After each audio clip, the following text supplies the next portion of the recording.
My name is Faith Bryant, and at 32, I thought I had finally learned to trust the right people. After years of rebuilding my life following a devastating mental health crisis in my late 20s, I had carefully constructed a support system that felt unshakable. At the center of that system was my older brother Blake, who had stepped in to manage my finances when I couldn't handle the responsibility myself. Blake had always been the responsible one in our family. While I struggled through college with anxiety and depression, he was already establishing himself in his accounting career, methodically building the kind of stable life our parents had always praised. When my world fell apart 3 years ago, when the panic attacks became so severe I couldn't work, couldn't pay bills, couldn't even open my mail without hyperventilating, Blake didn't hesitate to help. "Let me handle the money stuff, Faith," he had said, sitting in my tiny apartment surrounded by unopened bills and collection notices. "You focus on getting better. I'll make sure everything gets paid on time." It had been a lifeline. Blake took over my bank account, organized my finances, and even helped me apply for the disability benefits that kept me afloat during the worst months. He never made me feel like a burden, never complained about the extra work, never asked for anything in return. When I finally started therapy and began the slow climb back to stability, Blake was there every step of the way. Our family had always been tight-knit, or so I thought. Sunday dinners at our parents' house were sacred, filled with our mother Yvonne's famous lasagna and our father's terrible dad jokes. Blake would give me rides to these gatherings, always checking in about my progress, always encouraging. Our younger sister Catherine would update us on her nursing school adventures, and everything felt normal, supportive, loving. But lately, something had shifted. The conversations at family dinners felt different, more careful, more guarded. I caught my parents exchanging glances when they thought I wasn't looking. Catherine seemed to avoid certain topics, steering conversations away whenever I mentioned my new job or my growing confidence in managing my own life again. The strangest part was how people outside my family had started treating me. My new therapist, Dr. Amanda Diaz, had begun asking pointed questions about my support system. My caseworker at the mental health center seemed unusually concerned about my living situation. Even my neighbor, Mrs. Yvonne Martinez, who had always been friendly, now looked at me with what I could only describe as pity. Last week, I had run into my former supervisor from the nonprofit where I used to work before my breakdown. She had been warm but cautious, asking how I was managing everything, with an emphasis that felt loaded with meaning I couldn't decipher. When I mentioned that I was thinking about returning to work full-time, her expression had shifted to something almost like alarm. "Faith," she had said carefully, "you know we're always here if you need support. Financial counseling, employee assistance programs, whatever you need." I had laughed it off at the time, but the interaction stuck with me. Why did everyone seem to think I needed more help than I was getting? Why did conversations about my future feel like walking through a minefield? The unease crystallized last night during our weekly family dinner. Blake had been quieter than usual, and when I mentioned that I was ready to start managing my own finances again, the entire table had gone silent. Not the comfortable silence of a family enjoying a meal, but the heavy, awkward silence of people keeping secrets. "Are you sure you're ready for that responsibility?" our mother had asked, her voice gentle but concerned. "Blake has been doing such a good job taking care of everything." "I'm not a child anymore, Mom," I had replied, trying to keep my tone light. "I've been stable for over a year now. I think I can handle paying my own bills." The look that passed between Blake and our father made my stomach clench with a familiar anxiety I hadn't felt in months. Something was wrong. Something had been wrong for a while, and I was apparently the only one who didn't know what it was. As I drove home that night, replaying every strange interaction from the past few weeks, a terrible thought began to form. What if the help I had been so grateful for wasn't as innocent as it seemed? What if the brother I trusted with everything had been sharing more than just financial responsibility? The thought made me sick, but I couldn't shake it. Tonight, I was going to find out exactly what Blake had been telling people about my life. The next morning, I called in sick to work and drove to Blake's apartment. He wasn't expecting me, which was exactly what I needed. If something was going on, I wanted to catch him off guard. Blake had always been my protector. 3 years older, he'd been the one to walk me to school when kids made fun of my thick glasses. The one who taught me to drive when our father was too impatient. the one who held my hand in the hospital when I'd had my breakdown 2 years ago. You don't have to worry about anything, he had told me during those dark months when getting out of bed felt impossible. I'll handle everything until you're ready. And he had. When the medical bills started piling up and I couldn't focus long enough to balance a checkbook, Blake stepped in. He organized my finances, paid my bills, even handled my insurance claims. When I lost my job due to extended medical leave, he made sure my rent was covered and my credit stayed intact. Family takes care of family, he'd said, echoing something our grandmother used to tell us. You do the same for me. I would have, without question. That's what made this growing suspicion feel like betrayal, before I even knew what I was suspecting him of. Blake answered his door in pajama pants and a coffee-stained t-shirt, his hair sticking up at odd angles. Faith, what are you doing here? Are you okay? I need to ask you something, I said, pushing past him into his living room. The space was cluttered with financial documents, not just his own, but mine too. Bank statements, medical bills, insurance forms, all spread across his coffee table like he'd been working on them recently. Sure, anything. You want coffee? I just made a pot. Blake, have you been talking to people about my situation? About my finances, my mental health, any of it? The question hung in the air between us. I watched his face carefully, looking for the tell he'd had since childhood, the way his left eye twitched slightly when he was caught in a lie. There it was. What do you mean? He asked, but his voice had changed. Gone was the easy warmth, replaced by something more cautious. I mean exactly what I said. Have you been discussing my personal business with other people? Blake sat down heavily on his couch, running his hands through his messy hair. Faith, sit down. Let me explain. So you have been. It wasn't a question anymore. It's not what you think. I was trying to help you. Help me how? By telling people what exactly? He was quiet for a long moment, staring at the financial documents scattered around us. When he finally spoke, his voice was barely above a whisper. Your old boss called me a few months ago, Jennifer Diaz from the marketing firm. She said they were considering bringing you back part-time, but they needed to know if you were stable, if you could handle the responsibility. My blood went cold. And what did you tell her? I told her the truth, that you'd been through a lot, that money was tight, that you were still recovering. I thought if they understood the situation, they'd be more supportive, maybe offer you better benefits or a gradual return. You told my potential employer that I was financially unstable? I told them you were human, that you'd face challenges and come through them. I thought it would help. But I could see in his eyes that there was more. Who else, Blake? Your therapist asked about your support system during one of your sessions. She called me as your emergency contact to discuss payment plans. That's confidential medical information. She shouldn't have. She was trying to help too. She knew you were worried about the cost of treatment, and she wanted to work something out. I told her about the family assistance, about how we were all pitching in to make sure you got the care you needed. The room felt like it was spinning. Family assistance? What family assistance?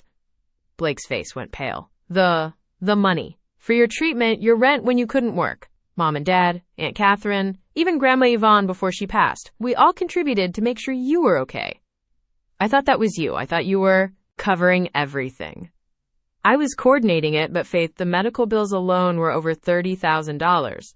I couldn't handle that on my own. I'm a junior accountant, not a millionaire. The betrayal hit me in waves. Not just that he'd been discussing my private struggles with people, but that my entire family had been treating me like a charity case without my knowledge. Every family dinner, every casual conversation, every concerned look suddenly made sense. They all knew. They all knew I was the family burden, the one who couldn't take care of herself. Who else knows? I asked, my voice steady despite the chaos in my chest. Faith, please understand, everyone who helped did it because they love you. Who else knows? Blake looked like he wanted to disappear into his couch. Your landlord. When you were late on rent that 1 month, I had to explain the situation to prevent an eviction. Your old college roommate, Amanda Diaz. She called asking if you were okay because you'd stopped responding to her messages. I told her you were going through a rough patch but had family support. Each revelation felt like a physical blow. My professional reputation, my personal relationships, my privacy, all of it had been compromised by the person I trusted most. And my current job? Please tell me you haven't talked to anyone at my current job. The silence stretched too long. Blake. Your supervisor, Michael Diaz, called last week. He said you'd applied for a promotion and they were doing background checks. He asked about your employment gap and your references. What did you tell him? I told him you'd taken time off for family medical issues, that you were fully recovered now, and that you had strong family support. I thought it would help your application. But I knew it wouldn't. I knew exactly how that conversation would have sounded to Michael. An employee with recent mental health issues, financial instability, and family drama. Not exactly promotion material. You've destroyed everything, I said quietly.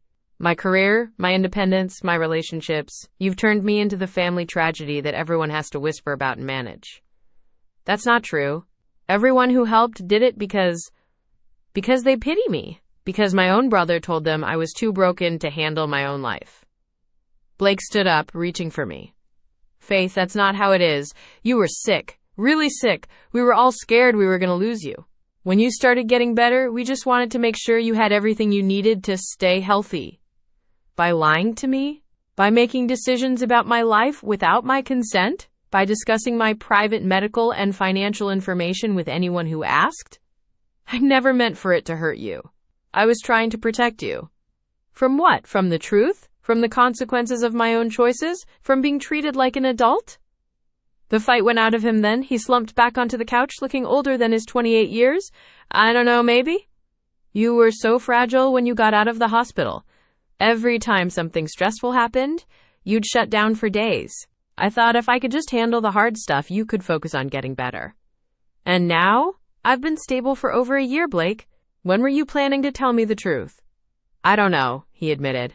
It got complicated. The more people who knew, the harder it became to explain.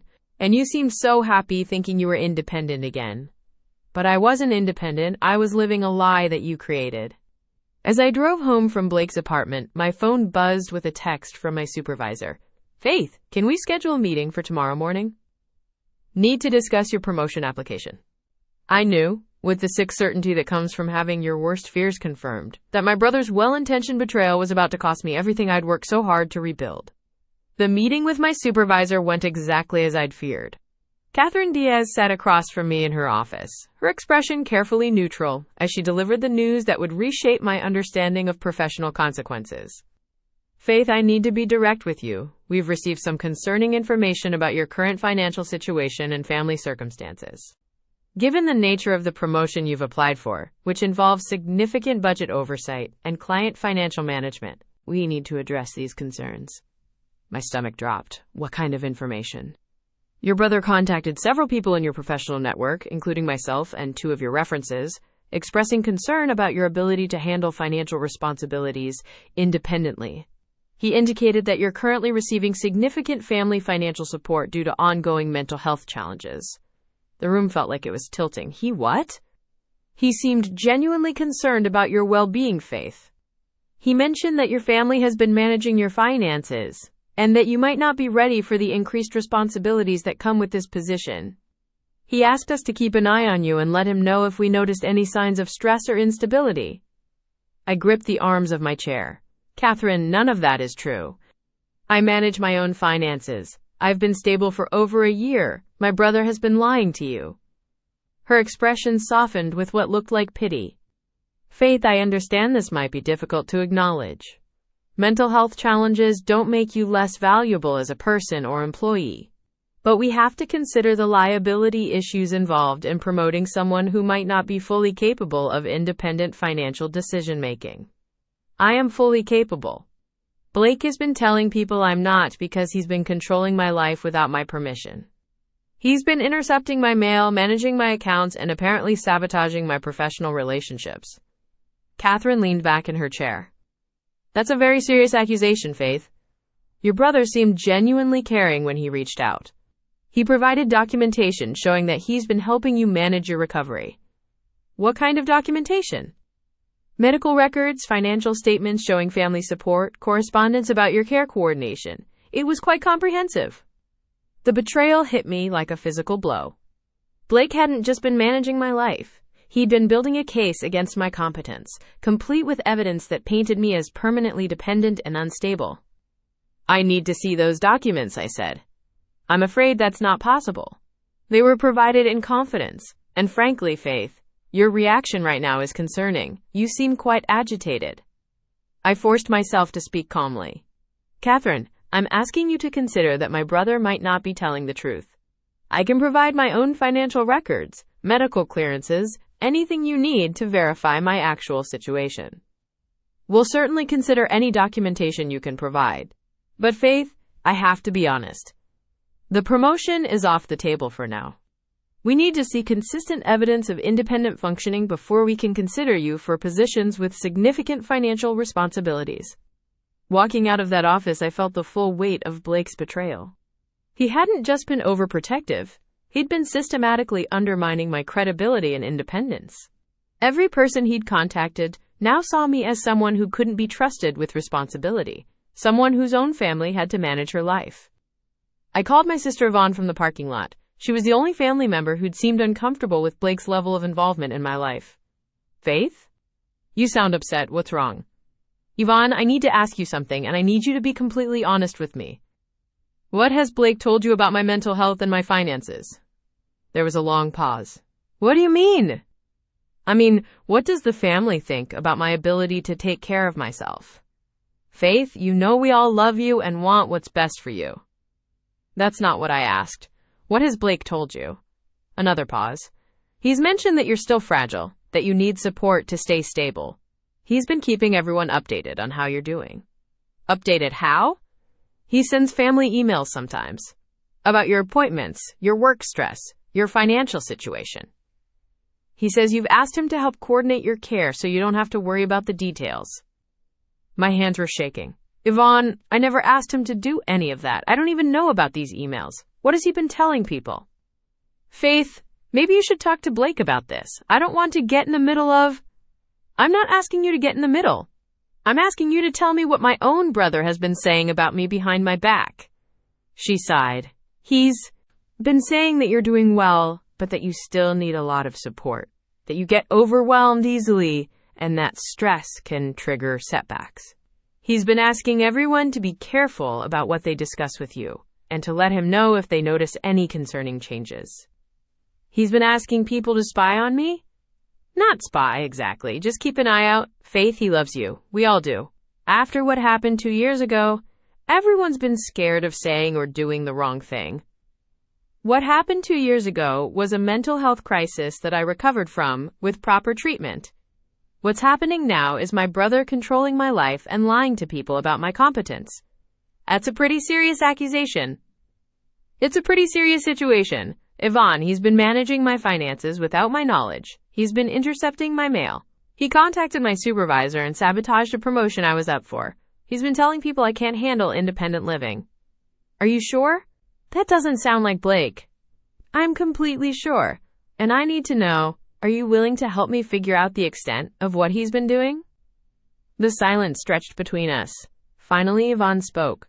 What do you need me to do? I need you to forward me those family emails Blake's been sending. All of them. I need to see exactly what story he's been telling about my life. Faith, I don't know if that's a good idea. Maybe you should talk to a therapist about this first. Yvonne, please. I'm not having a breakdown. I'm trying to understand how my brother has been representing me to my own family. I have a right to know what's being said about me. Okay, she said finally. I'll send them to you. But Faith, promise me you'll be careful. If Blake has been doing what you think he's been doing, confronting him directly might not be the best approach. What do you mean? If he's been this controlling, he might not react well to being challenged. Maybe you should talk to someone professional about how to handle this. That evening, I sat in my apartment reading through 2 years of family emails that Blake had been sending about me. The picture they painted was devastating. According to Blake's updates, I was a fragile, dependent person who needed constant monitoring and support. He'd shared details about my therapy appointments, my work stress, my social interactions, and my financial struggles, most of which were either exaggerated or completely fabricated. He'd told the family that I'd asked him to manage my finances because numbers stressed me out. He'd said I'd requested that he handle communication with my doctors because medical appointments made me anxious. He'd reported that I'd been having episodes of instability that I apparently didn't remember, and that my therapist had recommended family oversight of my daily activities. None of it was true. but it was detailed, consistent, and presented with such apparent concern that anyone reading it would naturally want to help protect me from stress and responsibility. The most damaging email was from 3 months ago, when Blake had written to the family about my unrealistic career ambitions and my tendency to overestimate my capabilities. He'd asked everyone to be supportive but realistic about my limitations, and to gently discourage me from taking on responsibilities that might trigger a relapse. I called Yvonne back. "Did you read these emails when Blake sent them?" "Some of them. Faith, I had no idea you didn't know about them. Blake always said you'd asked him to keep the family informed so you didn't have to deal with everyone worrying and asking questions. And it never occurred to anyone to check with me directly? Honestly, after your hospitalization, everyone was walking on eggshells. Blake seemed to have everything under control. And you seemed happy when we saw you at family gatherings. No one wanted to rock the boat. So my entire family's been treating me like an invalid for 2 years because Blake told them to? We've been trying to be supportive. By not trusting me to manage my own life, by treating me like I'm too fragile to handle normal adult responsibilities? Faith, we didn't know. Blake made it sound like this was what you wanted, what you needed to stay healthy." I stared at the email spread across my coffee table. "Yvonne, I need your help. I need to document everything Blake has been doing, and I need witnesses who can verify that I'm competent to manage my own life. Will you help me?" "Yes," she said without hesitation. "What do you need me to do?" "First, I need you to help me figure out who else Blake has contacted. Then I need you to help me gather evidence of what he's actually been doing with my finances and my personal information. And then I need you to help me confront him in a way that makes it impossible for him to deny what he's done. Faith, are you sure you want to do this? Once you start down this path, there's no going back. Your relationship with Blake will never be the same." I looked around my apartment, the apartment I thought I was paying for myself, the life I'd thought I was building independently, the future I'd thought was mine to control. Yvonne, my relationship with Blake ended the moment he decided I wasn't capable of living my own life. What we have now isn't a relationship. It's him managing me like I'm a child. I'd rather have no relationship with him than continue living this lie.